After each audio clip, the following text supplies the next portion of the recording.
Dear friends, అనవసరమైన విషయాలతో సమయం వృధా చేయకండి. ప్రతిరోజు ఒక అరగంట సమయాన్ని మీ ఊహాశక్తికి కేటాయించండి.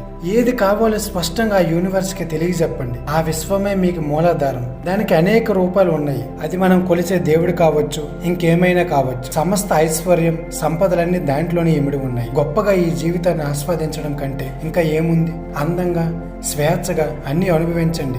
ఇక్కడ కూడా మీరు పరిమితులను, పిసినార్తనాన్ని అడ్డుగా పెట్టకండి. ఎవరి జీవితం వారిది. ఎవరు ఇంకొకరి జీవితాన్ని ఉద్దేశించలేరు. ఇప్పుడు గొప్పగా అనిపించింది, తరువాత మీకు చిన్నదిగా అనిపించవచ్చు. ఎందుకంటే అప్పుడు మీ ఊహాశక్తి చాలా గొప్పగా మారి ఉన్నత స్థాయిలో ఉంటుంది. మీరు కోరుకోకుండా మీకు ఏది ఇవ్వబడదు. దేవుడు అన్నాడు, అడగండి ఇవ్వబడును. అందరూ ఆయన్ని అడగడం మొదలు పెట్టారు. ఆయన చెప్పింది విశ్వాన్ని అడగమని.